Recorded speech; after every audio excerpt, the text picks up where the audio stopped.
अवघड आहे. साल्या अमेरिकेनं इराणहून आलेले आपले पाहुणे IS डेनाग्यू यांना मारलं. जवळपास 130 क्रू मेंबर होते, त्यातले 87-90 मारले गेले. बाकी श्रीलंकन नेव्हीने वाचवले. भारतात विशाखापट्टणममध्ये एक निजी एक्झरसाइज इंडियन नेव्हीने कंडक्ट केली होती 16 ते 25 फेब्रुवारीला.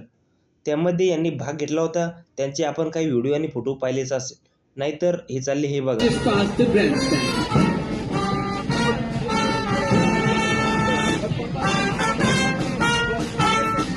25 तारखेला समाप्त झालेल्या युद्ध सरावानंतर ते आपल्या देशात निघाले होते.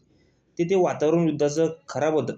यांना उडवलं तेव्हा ते भारताच्या एक्सक्लुझिव्ह इकॉनॉमिक झोनच्या तसं भरपूर दूर होतं.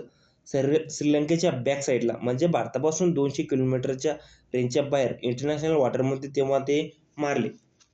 USA न्यूक्लिअर सबमरीन टॉर्पेडो मारला. त्यासोबत त्यांनी व्हिडिओ रिलीज केला. त्यात पाहू शकता हे असं शांततेत चालले होते तेव्हा वार झाला आणि सगळं तितर-बितर झालं. हे फुटलं तेव्हा म्हणतात त्यांच्यात कोणत्याच हत्यारं नव्हती, पण हे एक वॉरशिप होतं असं वाटतं त्यात हत्यारे असून. नंतर इराणचे फॉरेन मिनिस्टरने ट्विट केलं आणि म्हटले, अमेरिकेने इंटरनॅशनल वॉटरमध्ये आपली दडपशाही बर्बरता दाखवली. हे जहाज वारपासून जवळपास 2000 किलोमीटर नॉटिकल माईल दूर होतं. त्यात इंडियाचे ते गेस्ट होते. त्यात विना वॉर्निंग देता मारले. तरी याचा अमेरिकेला पश्चाताप होईल. यावरून असं वाटतंय या युद्धात नवीन अध्याय सुरू होतोय बहुतेक.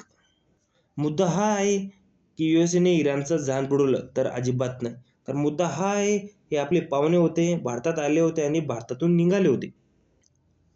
जर असं असेल की अमेरिका वाट बघत असेल की केव्हा हे भारताच्या मालकीच्या समुद्राच्या बाहेर येते, तर एकदा ठीक आहे, पण हे चुकीचं आहे भारताकडून, कारण आपण गार्जियन ऑफ ओशियन म्हणतो स्वतःला.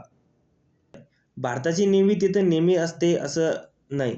ते आपल्या रेंजच्या बाहेर होतं. जवळपास यांनी पोर्ट सोडून 1 हप्ता झाला होता. ऑफिशियली आपली काहीच जिम्मेदारी नाही, मात्र मोरली भरपूर जिम्मेदारी आहे प्रश्न चिन्हासोबत.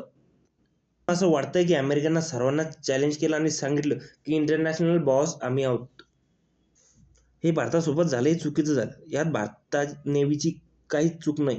ती काहीच करू शकत नव्हती, कारण हे इंटरनॅशनल वॉटरमध्ये झालं होतं, म्हणजेच भारतापासून भरपूर दूर. भारत जे करतो ते ठीक वाटतंय. चायना आणि रशियाने सुद्धा हेच केलं असतं, पण ॲटलिस्ट भारत सरकारने एक पोस्ट तरी करायला पाहिजे होती. त्यासोबत मोठं लक्ष या सर्व ठिकाणी वाढवलं पाहिजे, कारण आपण गार्डियन ऑफ इंडियन ओशन स्वतःला म्हणतो. तुम्हाला काय वाटतं?